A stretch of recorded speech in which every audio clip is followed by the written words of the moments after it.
Jamaican in New York. You can't walk anywhere in New York, especially in Brooklyn or the Bronx on White Plains Road, and not bump into a Jamaican. This is home. I am Jamaican first, and this is my adopted home. From the North Bronx along White Plains Road. It's all there. It's the pride and the power of being Jamaican. And it's Brooklyn. And everything around me was Caribbean, so I felt at home. That's Flatbush Avenue, the little Caribbean neighborhood. Love, I want love, I'm blessed all the time. Yes, it's the food, the golden brown beef patties.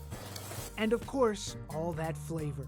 Jerk chicken, you have the oxtail, you have the curry shrimp, you have the jerk shrimp, you have the jerk salmon. The daily grind and a state of mind. We know how to make something out of nothing. A balance of life here without forgetting the island. Jamaica, country of the West Indies. So it is a true love story for me. It's called My Beloved.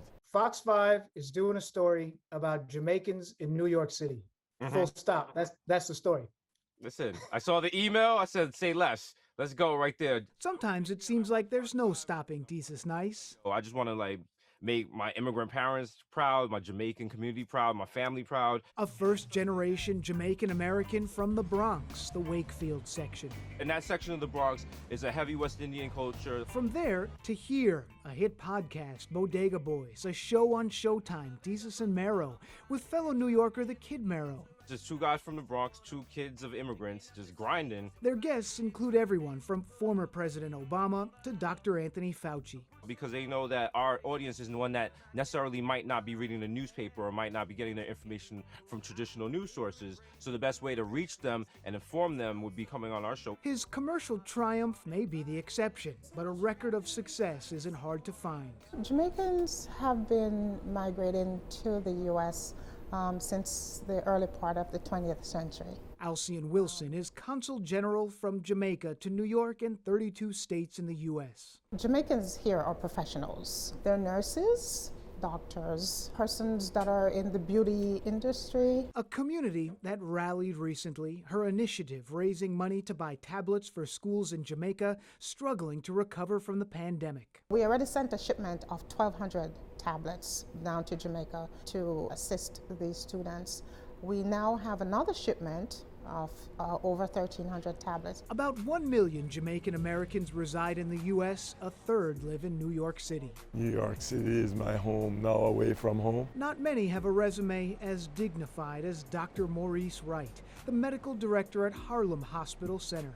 But I saw firsthand growing up how difficult it was for some to get care. Dr. Wright was born in the U.S., grew up in Jamaica, and then returned to New York to attend Fordham University and later medical school, deciding on a career in the public sector. Because I see how much we are geared to taking care of everybody, regardless of who you are. Lessons he learned from his own grandmother on the island, needed more than ever during the pandemic. Every opportunity that I see us have to educate our community is a really good day for us. And we know how to take a bad experience and turn it into something positive. And that's exactly what Chef Patrick Simpson is doing.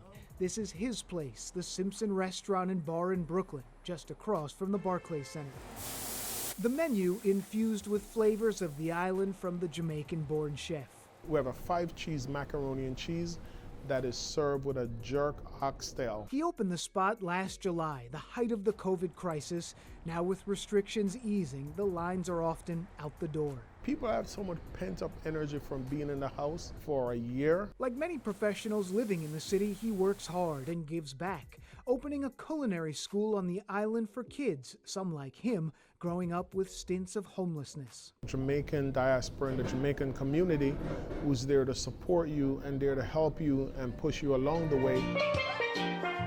Not far away, it's Flatbush in the little Caribbean neighborhood. We step inside the true Indian hair store. We have Taraji P. Henson, Mary J. Blige. Owner Karen Mitchell showing us her wall of famous clients from Rihanna to Beyonce, Mary J. Blige, and Lizzo. I really do have the best hair extensions in New York and around the world. Hers is a story of everything that's right about the Jamaican-New York connection. The youngest of 9 children born on the island, she moved here at 12 years old, settling into East Flatbush. Most Jamaicans that I know in New York are just really hardworking people. A work ethic from her own mother. We watched her working hard. We knew. And Karen knew she had to take a chance. While visiting the country of India, she discovered the human hair industry and started bringing in extensions to sell in her neighborhood. It was just a side hustle, but everyone loved it. So she seized that opportunity. Now she has 3 stores in Brooklyn, Manhattan, and Queens, and those celebrity clients. And it's been successful, and that's a part to this day. It's like constantly keeping on top of your game, and it's a part of that Jamaican thing. That Jamaican thing in these neighborhoods, growing stronger for decades, sprouting new success stories, like Allison Dunn's Hibiscus Brew, specializing in Jamaican-inspired smoothies. When you meet a Jamaican, the spirit, the energy, it's just welcoming, it's warming, it's exciting. So you know it's spicy. So that's what we all bring here. And we'll bring it back to Desus Nice. On his show, every guest describes themselves with a neon sign. So I asked him, what would you put it if you could put a neon sign for Jamaicans in New York? I would put to the world, and it's to DI world, because that's just Jamaica. Jamaica is a small island, but it's produced so many things culturally, musically, just foods and just things in general, that it's dominated culture